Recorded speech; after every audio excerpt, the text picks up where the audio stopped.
Greetings again, people. We're back again with another episode of the Vibes Cartel trial. Don't watch my clothes because me look the same way like how me look yesterday. But they warm, so I just put on my clothes. Me no go outside.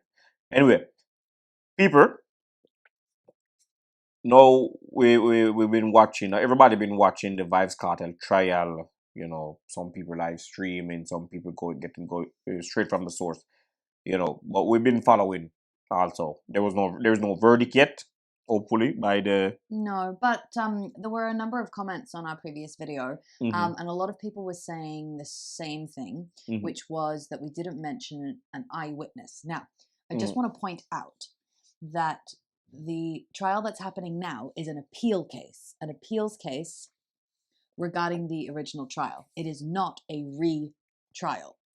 Yes, in the original case, in the original trial, in 2013 to 2014, because it spanned over 2 months, from November 2013 till March 2014. There was an eyewitness that was one of the um, lead witnesses that the prosecution brought in. However, that is not one of the parts of the original trial that this appeal case is mentioning. So when we're talking about this appeals case that's happening in 2024, just appeal case. it has to be, we have to talk, I mean, we can happily talk about the first trial, but the thing is that whether or not people think that that eyewitness or his testimony should have any bearing on this case doesn't matter, because that's not a part of this case. The point is, the original trial in 2014, the verdict that was given and the trial that verdict was given after, were there enough problems with due process that in fact the verdict of that trial should not be upheld? And there were three questions. Number two was a two-parter. It had to do with the method of obtaining the telecommunications information that was used as strong evidence. It had to do with how the allegations regarding potential bribery within the jury was handled, and it had to do with how quickly and how late in the day the jury was allowed to return its verdict in the original trial. Those are the 3 points that are being brought up in this appeals case. The eyewitness, the witness that was used in the first case, is not mentioned in the appeals case. Although I understand why a lot of people are bringing it up, because they feel that either has a lot of bearing on it, or maybe that eyewitness account was faulty, or that there were issues with it. And why is it not being talked about as much? It's not being talked about as much because it is not part of the appeal case, and it is not a part of this trial. Maybe some people misunderstood and think that this is a retrial. This is not a retrial. Not a retrial. It's just is not an a appeal retrial. case. The verdict that will be reached in this trial is not whether or not these men committed the crime of murder. It is whether or not the trial in 2014 proceeded correctly and without enough problems that that verdict should be upheld or overturned because of these specific issues. Yeah, and listening to the live stream today, shout out to SoFlo and the Brains, because that's where I watch the live stream. And I think there is so many mistake, and the Jamaican juris system, look a bit corrupt. Not a bit. To them, it look a bit corrupt, but we know. I am a Jamaican. I know it's corrupt. But the way it look now in the case, it's like there was a lot of bias. things wasn't right because one juror tried to bribe the pit of jury, and Allegedly. Allegedly, and was and kept his seat until the end of the trial, even the decision. So even when they go away with 11 and come back with 10, that one. So actually, I think I misspoke a little bit in the last video because they did leave and deliberate and come back quite quickly. Very quick. But the first time they came back, it was to let the judge know that they had not reached a unanimous decision. That is to say that everyone on the jury did not agree. Yeah. And then they went away for a little bit more, and then they came back later in the evening, and everyone returned and had to give a verdict 10-1. So it was never unanimous. So the pressure that the jury were under to make a decision, I would like to know why. Well, I'm not sure. I don't know if that there necessarily was pressure. A 65-day case. Yeah. And one day, you just go away, spend some time in a hotel, and decide and just come back. It happens. Look at O.J. Simpson. Same thing. Long trial, quick deliberation. Yeah, but what happened to O.J. Simpson? He was acquitted. Exactly. Whereas Kartel is in prison. What's your point? O.J. Simpson is out free.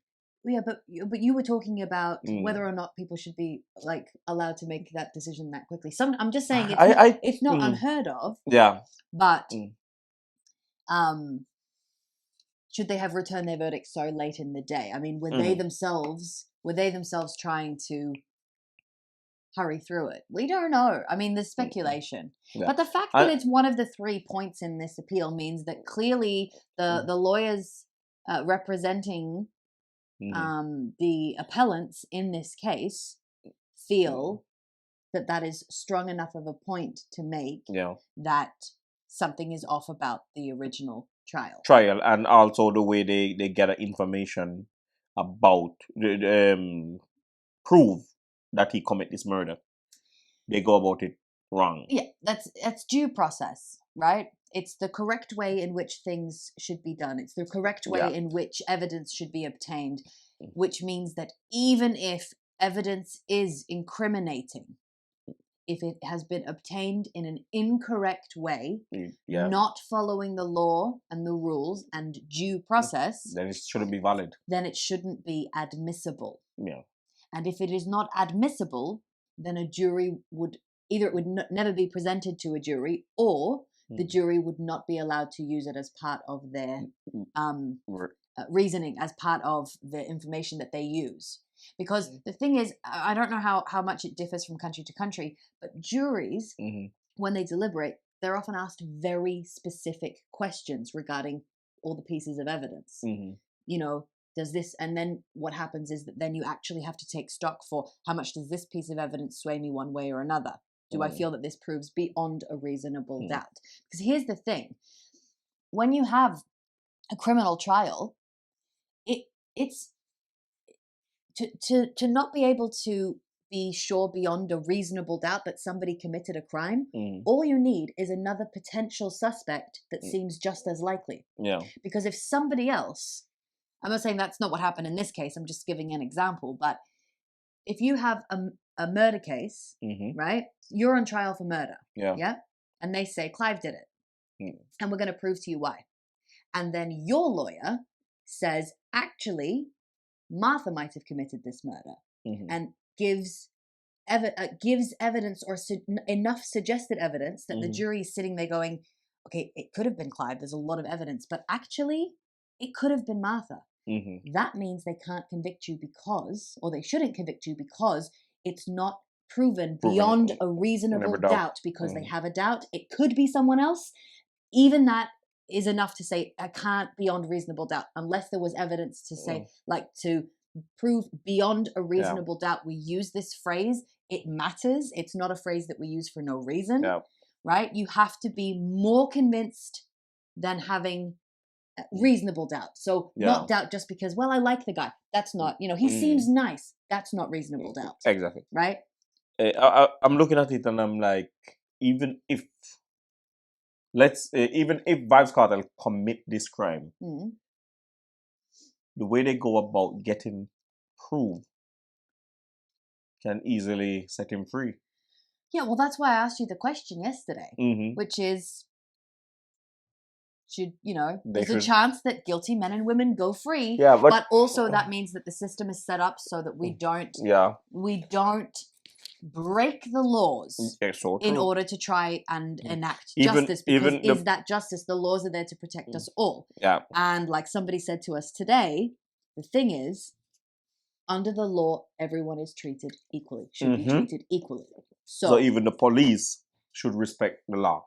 Yeah, and there's a correct way to go about bringing in evidence. There's a correct way to search someone's home, right? You can't just go into somebody's house and find incriminating evidence and use it to prove their guilt, because the way that you obtained that evidence is not due process, is not following the law, and therefore, company. Even if it would prove beyond a reasonable doubt that you have committed a crime, it is inadmissible and cannot be used against you. Yeah, but like I said earlier today, that I think that they do all of this without, because I think Vybz Kartel is the first Jamaican artist who ever to go this far for freedom.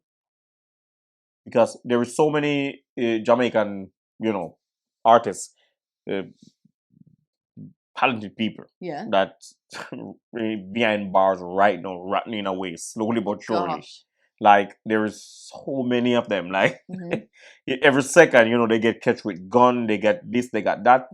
There are so many of them right now behind bars with Vybz Kartel. Some of them come out, walk free, but by the end of the year, there's 5 more of them in there. You understand? So, but Vybz Kartel is there is one of them called Zebra.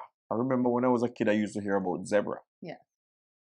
An artist. And he's a Jamaican artist. And that man is in prison since I was a boy. And he come out at one point, I think, about maybe 2026 or 2025. Yeah. 2006 or 2005, I don't remember. But he go back in, and that man is locked away. I don't even know what that man look like. That man is locked away for so long. Okay. Only thing we know is the name. And there is a lot more of them. But Vybz Kartel is the first one that ever go this far for justice. Or, to appeal prove I'm not guilty. But again, that's not what they're trying to prove in this appeal case. No, of course, whether he get a fair trial or not. But it's a really important distinction to make. Yeah. Because the more people talk about this trial like it's a retrial, the more people are missing the point of what this actually is. Yeah, but this trial can also let him walk free. It could. There's a big chance. Overturn. It could. Yeah. Of course, if they find that the original trial was in enough breach of due process, then the verdict that was reached at the end of that trial can't. This is Vybz Kartel saying. Can't be, because if the trial turns out to be not a good trial and in fact should have been a mistrial, then any verdict that was reached during that trial in 2014 dismissed. Well, yeah, because then the trial has been dismissed as not a valid trial, a mistrial. But but you have to, when you appeal a case, you have to have grounds. You have to be able to say, right? You can't just say it's not fair. I didn't do it. I mean, you could, but you have to actually find something. What they found. One of the reasons why I believe that Vybz Kartel will walk free from this is because they were so eager to lock him away. Yeah. They never do it the correct way. But this is not the first appeal that he's had. No, of course not the first one, but the first one to the prison council. Well, yeah, because you have to go up. You go up the ranks. That's what I said. That Vybz Kartel is the only Jamaican artist that ever go this far. Yeah. You understand? I believe. Well, they obviously, the appellants believe, and their lawyers crucially believe that they have a strong case, strong enough case to run it up the ladder. And listening to the And Mhm. it was taken on as a case. So somebody else also believes that in fact Mhm. this is valid. These are valid And enough questions, valid enough issues. And that is That my in lord. fact we need to have this trial My to lord. see. I was listening to the case today, and they would be like, "My lord, my lord." Uh, You know, it's no your honor. It's my lord. Mm. And I It's in the UK, yeah. yeah. So, but they take on a case like this. Mm-hmm. Yeah, if it was bullshit, they would have just like, we don't have time. This is, throw it up. We don't have time for this.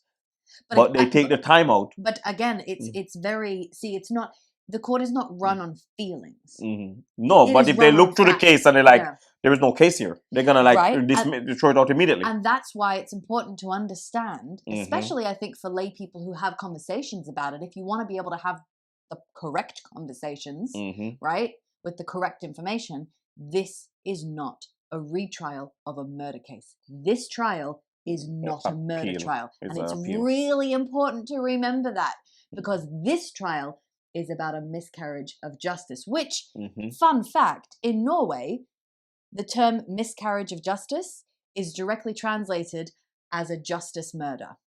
The murder of justice. That's what we call it in Norway. Explain that to me. What that mean? So in Norway, we have a word called Mm. justismord, Mhm. and that is the Norwegian word for the miscarriage of justice. We in Norway, when something like when something like they're trying to claim has happened, like somebody innocent is put in prison, right, Mhm. for a crime that they did not commit, and then Mhm. it is discovered later. In English, we call that a miscarriage of justice. That's the legal term. Mhm. In Norway, the legal term is et justismord. Justismord. Justismord. And Yeah. that means a justice murder. But Mm. when you directly translate it, otherwise it means the murder of justice. In Norway, we refer to the No, they miscarriage kill of the justice not like a miscarriage, Kill the but like literally justice has been murdered. But I've always really preferred the Norwegian term they because murder it justice. sounds as bad as it is. When a true miscarriage of justice has happened, it's incredibly bad. Mm. There are people who have lost decades of their lives. Hey, let me show you. I see a man just walk free or roll away in a wheelchair free Mm. after spending 48 years behind bars for a crime that he did not commit. Mm-hmm. You know the worst miscarriage of justice in Europe happened in Norway. Jesus Christ! It was a man. Tell me about It it. was a man. Please say it was a white guy. Yeah. Okay. Good. Feel a little bit. Who? No, I feel even But he more was. worried. I have to say he. So in Norway after the Second World War, there were a lot of children here who were born to Norwegian mothers, but with German dad. fathers, soldiers who had been stationed here. No, that's I'm not. That's Hitler granddaughter. No. I don't have. We don't. But in fact, those children were, and their mothers were fairly mistreated and disliked by society, and honestly, second-rate citizens. Now, this man was such a person, was such a child, probably didn't have the happiest of childhoods. He was also had some learning disabilities, and he was, I believe, partially deaf, and he had some physical disabilities. He actually spent a lot of his time living in group homes with some form of care. He was high functioning, but he was he had some issues. He was convicted of He was convicted of double homicide for the murder of two separate murders, right? So basically as a serial killer of two women. And he was imprisoned for those murders after long investigation and lots of things, and spent time in jail. Many years, and he struggled heavily in jail. And there was a totally unrelated person to him who confessed to at least one of these murders on his deathbed. What happened is they had to have another appeal, a case just like this. Mm. He had one of the murder convictions overturned while he was alive, and the second one was also overturned, but sadly after he himself had passed away. It is the worst miscarriage of justice in terms of, I mean, yeah, because this was a double homicide, and also the way in which it was conducted, and truly how much people believe that they were after him because he was of this German descent, and that was frowned upon in his age group. This is not my generation. This is generations before me. I learned about it in a podcast that I listened to by the Norwegian Broadcasting Service a few years ago, and I had never heard about it, which was shocking and a little bit embarrassing, but I know about it now. But they call that and in cases like that, this man truly lost years of his life and terrible, terrible things. I'm like, listen, honestly, miscarriage of justice, I know that's a term we use in English. In Norwegian, we use the term justice murder, the murder of this man's justice, and I just feel like it fits better. Well, that man died before he could ever even live to come out and say I didn't do it. But just look at Jamaica, right? Because there's so many innocent men in Jamaica right now for crime that they have no idea who commit that crime. Jamaica, I think Jamaica is one of the country that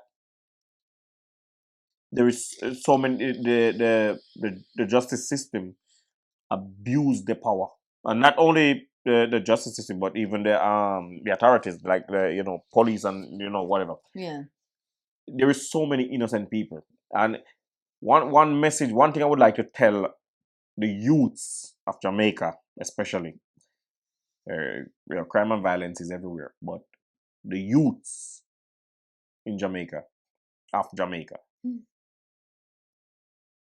think about this case, VYBZ Kartel case.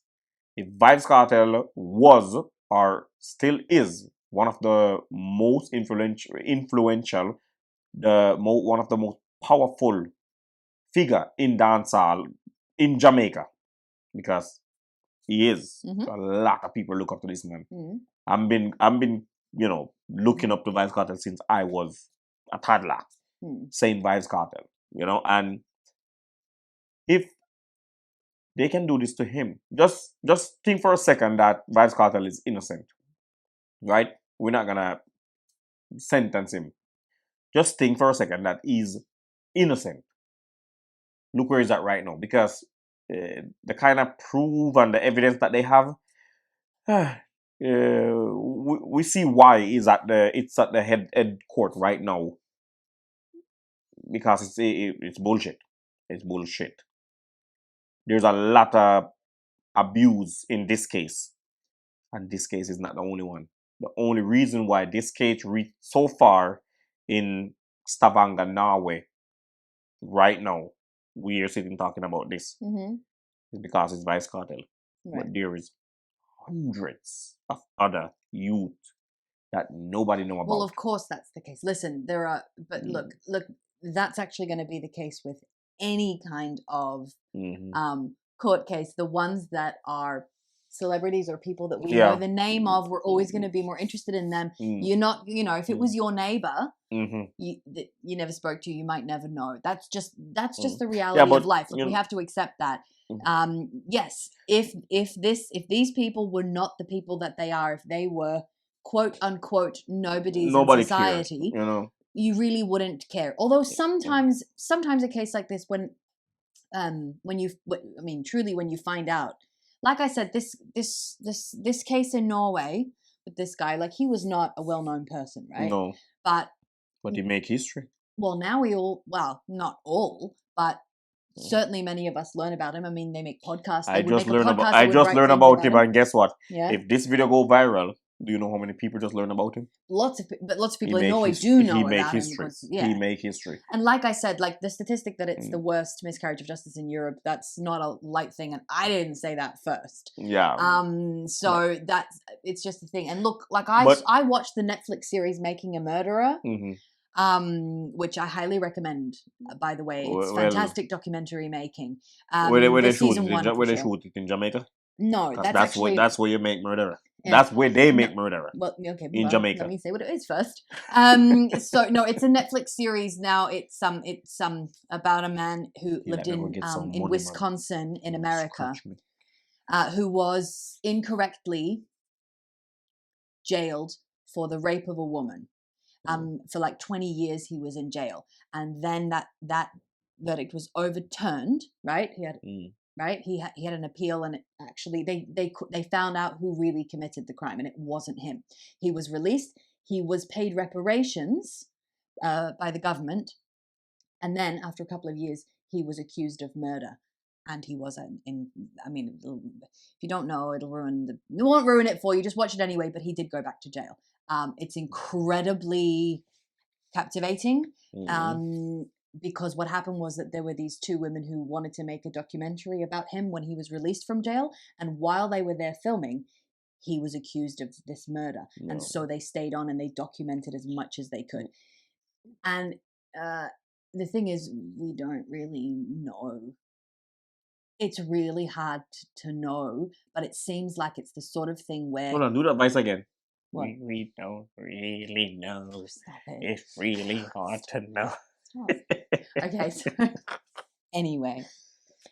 But my point is, look, miscarriages of justice do happen. It's why we try to set up a legal system to avoid it, and where if it happens, you have the possibility for an appeal. Because how easy would it be to say, listen, if you've been convicted of a crime, that's it. Yeah. You can... you can't imagine a world where that's the legal system. But this is in fact a legal system where, yes, he can appeal if he has good grounds. He has these grounds. These seem like strong grounds. They're certainly strong enough to now lead to this trial, which happened yesterday and today. And just before I forget, I wanted to say that if you want access to what's already been recorded live and saved of the court proceedings, you can find it on jcpc.uk.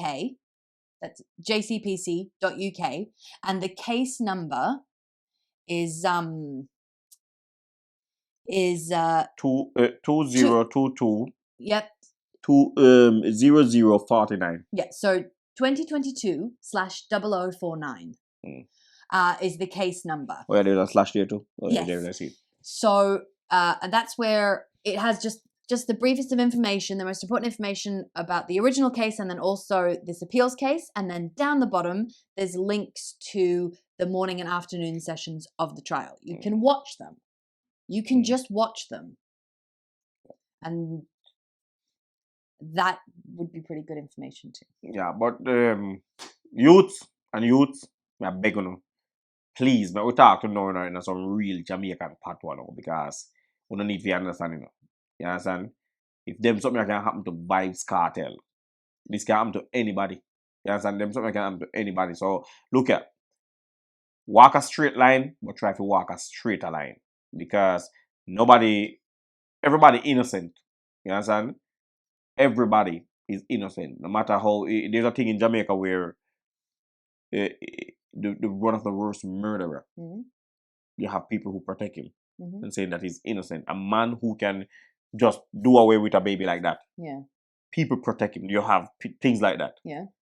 And most of those people walk free. You understand? And there's a lot of people in prison. Some of them end up dead, and everybody's saying that they are innocent. So it looked like we've been walking a straight line. So I'm just asking the youths to walk a straighter line, because you never know what can happen in life. Anything happen anytime, anywhere. So try to walk a straight line, or a straighter line, since we already been walking a straight line and then we're still getting in bullshit. Try to walk a straighter one. We're gonna wrap up? Yeah, probably good. I do really urge you though to check out information on jcpc.uk and the links. And I mean, now we just have to sit tight and wait. There'll be some deliberation. Who knows? Yeah, maybe the end of the month, or maybe next month. We don't know, but I mean, it'll be on that website. I'm quite sure it's gonna be. It's gonna be everywhere, because I know so many Jamaicans are not. They're not gonna. take the eyes off this for a second. Mm. You know, and big up to SoFlo and him wife. SoFlo. SoFlo. Low. I can never say that name. True. Bless fire. But anyway, you know, because I watched the live stream and I there's so many vloggers talking about it. Some positive, some negative. But anyway, I would love to see Vibes Cartel free. I would love to see Vibes Cartel walk free. You understand? Cannot wait for that. Because that's gonna be some exciting moment. Anyway, people, big up on yourself, bless up on yourself. Remember to like and subscribe to this channel. Plus, Martha Let's Talk and audio. The audiobook channel Let's Listen and World of Clive. Let's Listen and World of Clive. Yeah. Give thanks, big up on yourself, bless up on yourself. Jarastafari at his life. Every time. Every time. Give thanks. Yeah.